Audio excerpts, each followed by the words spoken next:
Hello everybody, Kyle here. We're going to do a little playing around in the camper today with some Wi-Fi. I think I had mentioned that we're doing, I'm going to be spending more time on the road, and so I've got to kind of understand how I can keep connectivity working while I'm out on the road. And this is going to be my first attempt. I'll call this phase point one, right? This isn't phase awesome. This is going to be phase, let's see if we can make it work good enough for right now. And I'll explain why later. So, some of you may have seen my other post where I was talking about how we're going to go forward with trying to get better internet while we're out on the road. Um, Mobile internet's a little more involved than I expected. I signed up and paid for a subscription to the Mobile Internet Resource Center and spent a whole bunch of time digging through the various options. If you want to dig through raw data, these guys are awesome.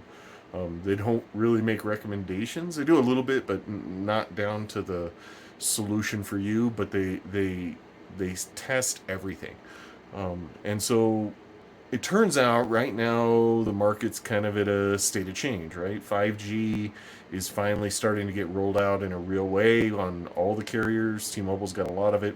Verizon's blowing it out there, and that's put the device manufacturers a little bit behind.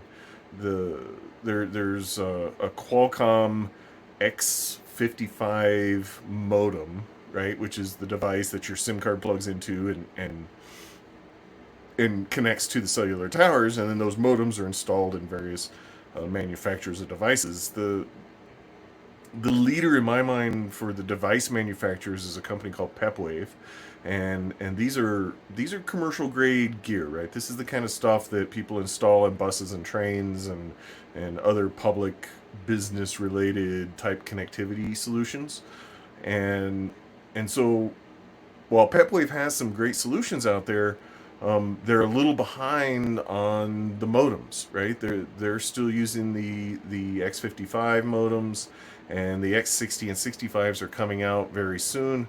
And it's suspected, I suspect, that the new devices that will support it will be dropping in the next few weeks or months. They've actually released the first one, and it's a single modem, which means you can only have a connection to one tower at a time or one carrier at a time. And so they have that out, and I'm expecting the dual modem version to drop very very soon. So that's what I ultimately want to get. So what I decided to do, because we have a trip coming up here in a few weeks where I'm going to be out on the road, I got to work from in here in the camper, and so I wanted to find a interim solution.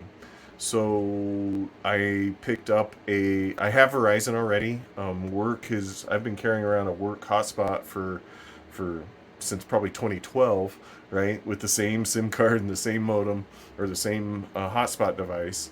And so what I decided to do is go ahead and upgrade the hotspot device and move that card into it and do some testing and see what kind of data improvements I can get. So what I'll do here in this video, I'll run through it. I'll test with the old modem, do some speed testing, and then switch it into the new modem. Or I keep saying modem. The old hotspot, I'll do some testing against it. I'll move the SIM card into the new hotspot. We'll do some testing against that. And the new hotspot also supports external antennas. So I bought a MIMO 2x2 external antenna.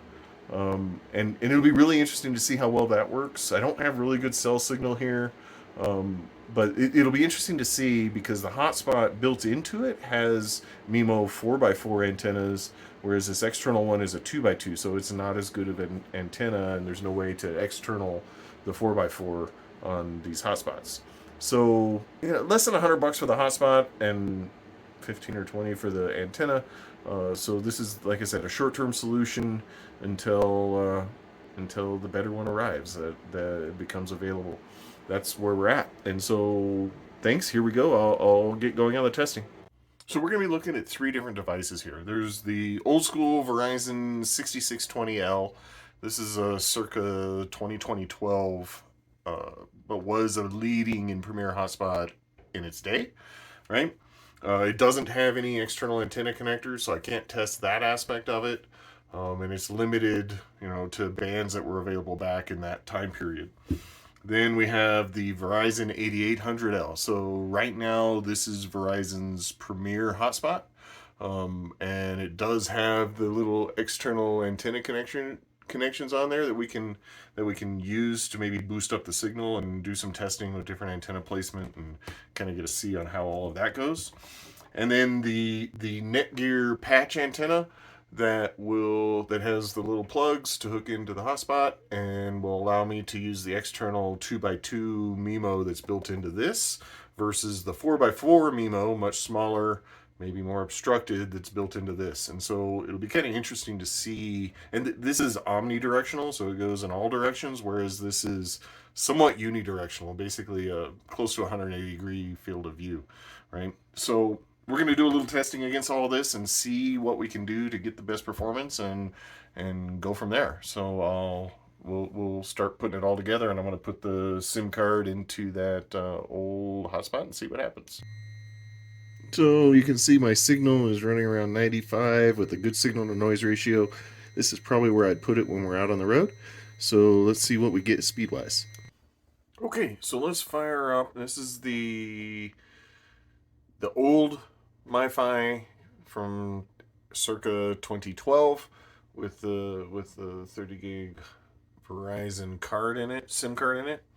And let's go ahead and fire up a recording. And here we go. Let's see what kind of speed we get. And off she goes. It looks like we're going to land around 6 or 7. It's dropping slowly. Okay. We'll see where it lands. 5.5. It's not very good, right? I can stream 1080p. I can do a Zoom call over that, but nothing else. Interesting, the upload speed, you see it there, it's at 13 when my download was only 5. That's like reverse of what I honestly expected to get speed-wise. So again, this is the older card, or the older MiFi, and let's move on to the next. Okay, so the SIM card's moved into the new device. The new device is placed in the same location. A little better signal strength, 92 dBm. Signal to noise is good, right? Below 0 is good. Well, 3 isn't, but it's changing a little bit, but that's normal. So let's see what we get for speed. Okay, let's give a shot. This is the new 8800L MiFi, and this is with no external antenna, so it's using the internal 4x4 MIMO. Let's give it a shot and see what kind of speed we get. I'm hoping for a big bump here. Okay, it's looking better already. All right, so it's climbing 16, 17, 18. This is good. This is good, right? So this proves that the technology matters. Getting the newer radios, getting the better antennas built into that thing are delivering. Oh, yeah. And download speed looks like it landed at 17.7, and upload speed's going to be 25-ish.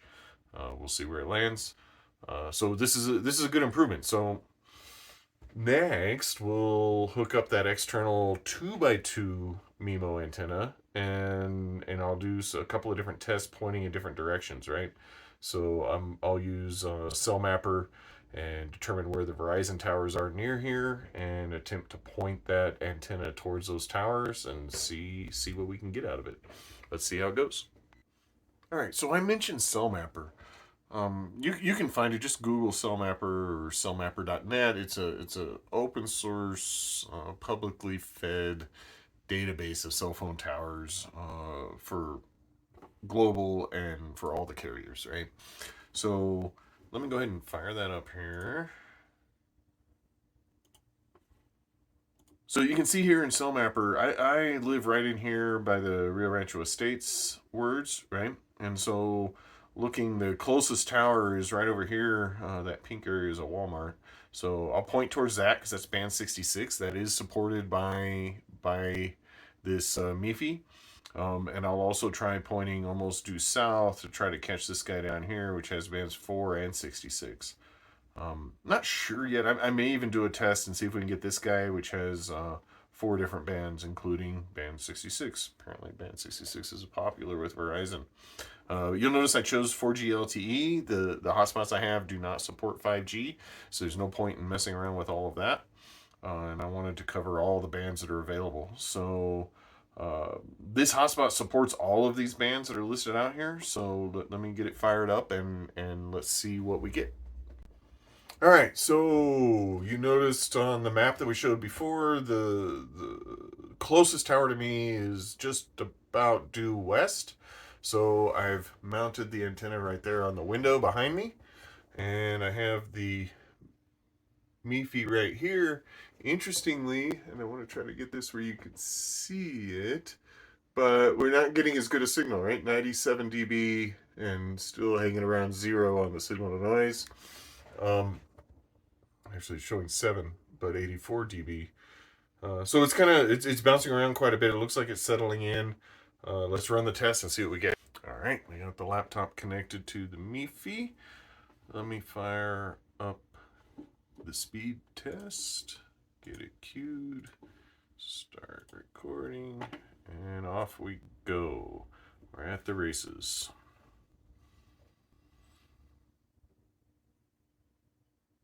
Okay, it's looking pretty similar, right? We're 17, 18, 19 download speed. We do have stronger signal, right? 84 dBm was what I saw the last time, with a 7 dBm as the signal to noise ratio. We got 21 down. Looks like we're going to get about 20-ish up as well.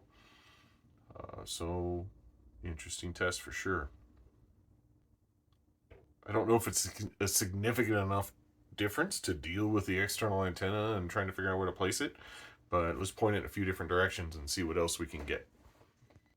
Okay, so this will be an interesting test. We got the MiFi pointing towards that antenna that's south of us. It's further away than the west-facing antenna tower, but it has more channels, a couple of channels there, and it has a better signal ratio with the antenna pointing in that direction. Right, it's 80 something as opposed to 90 as far as our dBm rating. So let's go ahead and fire up the speed test and see what we get. Off she goes. It's interesting, the marketing that Google gives me while I'm doing this. Anyway, it looks like we're running about the same, right? Low 20s for our download speed. It's climbing, 24, 25. And our upload speed is reasonable, right? 12, 15. I was kind of hopeful on this one. You know, having multiple towers down, though, that's where MIMO comes into play, right? MIMO is utilizing multiple bands at the same time, so you can use different channels at the same time off the same radio. It's interesting technology for sure, but there we go. 24.85 down, 13.47 up. And we'll move forward and test the antenna that's to the east of us that has a whole bunch of different channels on it. All right, so this is our east facing. This is the most interesting antenna, the antenna that had 4 different channels, 4, 5, 13, and 66 are in that direction. There's another antenna kind of halfway between us and the one I'm shooting for. I don't have any way to know which one I'm actually talking to. The one that's halfway only has band 66. So, yeah, we'll take that for what it is worth. Let's verify we're connected to the MiFi still on our laptop. Rock and roll. I'm going to fire this guy up and let's see what kind of speed we get pointing to all those channels over there. To me, this is an area where there's a potential for improvement, right? Because of the MIMO functionality. So let's see what we get.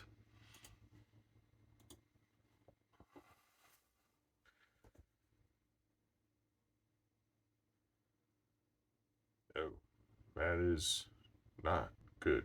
The signal was good, right? It was 84 dBm or something like that it was showing on the screen on the MiFi, but we're only getting 3 megabits doing this. 3 megabits down and looks like maybe 5 up. that wouldn't be usable, right? I wouldn't be able to do my WebEx meetings, in full HD video like I do every single day when I'm working over this link. So unacceptable and fail. So it's interesting, right? It's very interesting still. Okay, so what does all this mean? It was interesting. I have to admit, my eyes were opened a little bit as we went through all of this. Um, Looking here, going back, I live right in here, Rio Rancho Estates, right? We tested with the antenna. Well, we tested the standalone 6620 MIFI, right, with its built-in antennas because it doesn't support an external antenna at all. This guy right here, and then we did the same test with this guy using its built-in antennas and not taking advantage of the external ports that it has. And we ran them, set them in the exact same location, exact same scenario, so that we could get as close as we could get, right? The difference between the two was dramatic. If looking here, we went, our download speed on the 6620 was 5 megs. The download speed on the 8800 was almost 18 megs, right? The upload speeds were strangely both higher than the download speeds, and while not quite as dramatic a difference, it was still a significant difference. So, what that would mean, just using the internal antennas for me, as I'm working out on the road, 5 megs and 17, I could work with that, right? That's pretty much 5 megs is pretty much the minimum that I need to be effective in video conferencing, which is what I do a lot of for work. So 5 megs is a good number, but not a great number, and would be marginal. Anything else that tapped into the Wi-Fi or fluctuations in the signal would cause me issues. So I would consider that marginal at best, and I would expect to actually have some problems with that.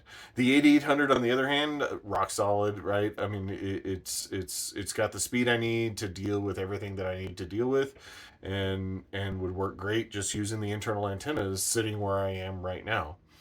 The the interesting thing is, as you think about that, is sitting where I am right now is kind of the magical words. The radio signals are kind of voodoo science. There's so many variables and things that affect those waves as they fly through the air, that it's very much, even for the professionals that are uh, radio frequency experts on trying to build these paths and systems. There's a little bit of black magic that goes on there even for them. Um, so the next testing, the other thing to remember is the 8800 with the 8800, the newer device has 4x4 MIMO built-in antennas, right? It only has two external antenna ports, which means when you're using those external antennas, you can only do 2x2 MIMO, right? That's important because 4x4 is considerably better. So then we go back and we look at the map, right? And again, I like I said, I live right here we're right here in the Rio Rancho Estates area.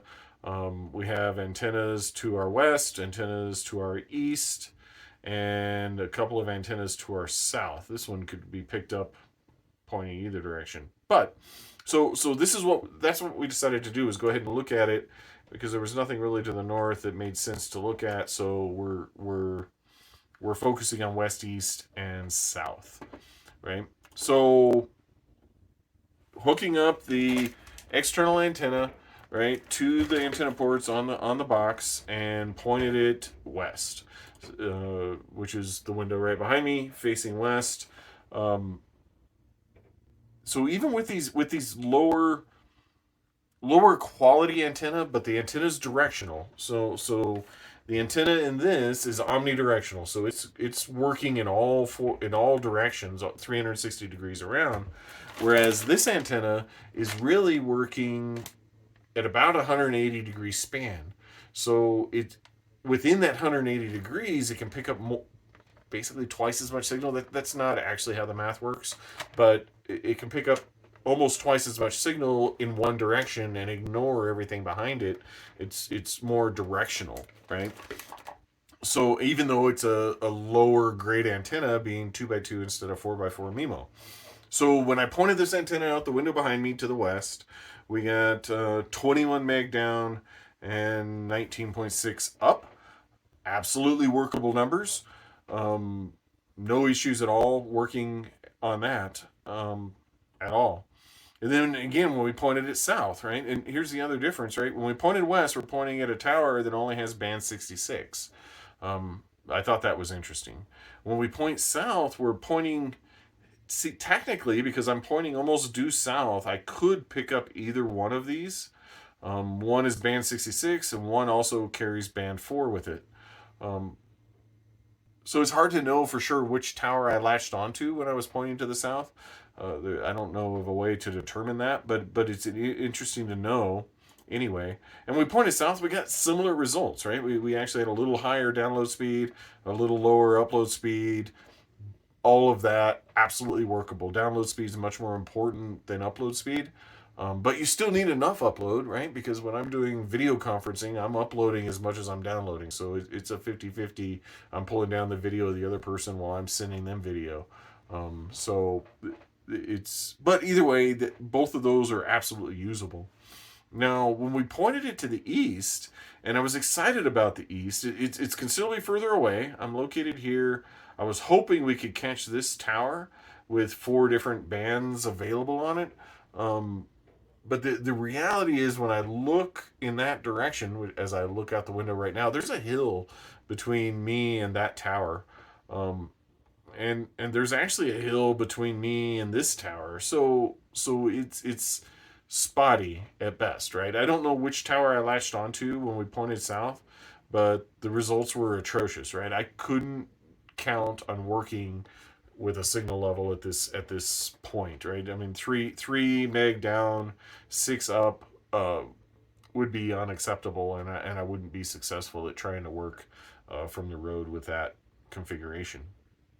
I I think that as I look at this, I mean, tremendously better technology in the new unit than the old unit, and it shows clearly, right, what we're seeing numbers wise, but at the same time, um, it's all over the place. I need to be able to have options to me out on the road while I'm looking for signal.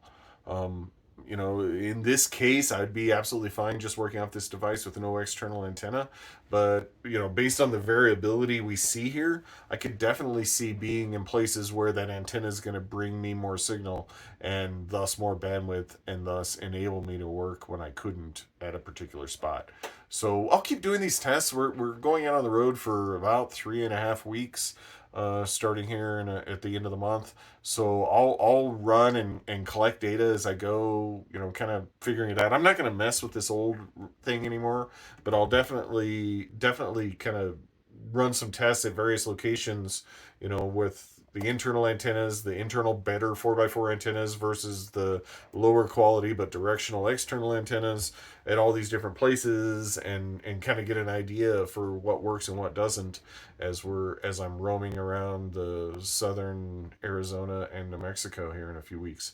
Um, anyway, thank you everybody for taking the time and watching this. I hope you found it useful. I think the main takeaway is technology's all over the place. I will be working on building a truly aggressive system to support being on the road and working in the not too distant future. Again, waiting on PepWave to release some dual modem units. Right, I want to have multiple carriers so I can compare Verizon and AT&T or T-Mobile or whichever two I choose. Verizon and somebody, because I have the Verizon already. Um, and comparing it, I want to play around with internal antennas on the PepWave system, as well as figure out some way to hook up to an external directional antenna for those times when I end up in a place that's weak, right, where I have very poor signal. And then I have to figure out how directional that antenna is going to be, and there's more research to be done there. Not to mention how I'm going to run the cables out of here to get it out to an antenna on a pole, because higher you get antennas, the better they're going to work. Um, and I can quick story when I was in the service, we deployed to Hungary during the whole Bosnia mess in the mid '90s. And so we were in Hungary, and they had a 300-foot tower that they were allowing us to put antennas up on, and we were setting up for our two-way radios. We had our little Connex down there at the base, and we ran the cable up. We only went up maybe 100 feet on this tower. It was snowing and cold and icy and dangerous, and so we got up there. We mounted up the antenna, and the radios were working pretty well, and we were okay with it. Um, and then we started having a conversation with our chief and talking to him. I was in the Air Force, he's in the Navy. My partner was in the Army. It was a joint task force thing, but we were talking about it. It's like, we should get a lot better range if we can get up to the top of that tower. The Hungarians didn't care what we did on the tower. Strangely enough, you would think they'd be worried about us interfering with their stuff, but they didn't care. So when weather got a little bit better, we strung a cable all the way to the top of that mow. Put the antenna, the exact same antenna, the exact same radio up there, and all of a sudden now we could reach, instead of a couple of miles with our little walkies, it was a relay station. We could get 15 to 20 miles. We were reaching to the other nearby base camp that was nearby, just from gaining altitude. So altitude matters. Long story to say, altitude matters, and we're gonna I want to make sure we can get some altitude off the top of this trailer when I'm out on the road to point my antenna towards these cell towers and make sure I always have darn good internet, no matter where may be. Some of the places I camp, it's not going to work, and I know this, but most of them, I think with the directional antenna up high enough, I might be able to get some signal. Anyway, this has been a fun experiment. I will looking forward to your feedback. Jump into the community. Let us know. Let me know what you do when you're out on the road doing internet. And if you're not a member of our community, consider signing up. Right? We have a really small, well, not a really small, we have a small group of very enthusiastic RV aficionados that are sharing and helping each other, and stuff like what I'm doing here is what we're doing to support each other, and it's not just me. Everybody's involved. So consider going down there. The link's in the bottom of the video. Check us out. See if it sounds interesting to you, and if it does, sign up. It's free today. It won't be free forever, but right now the community is free. I recommend you hop in there, get in. I think you're going to get a lot of value out of it. And thank you, and talk to you soon.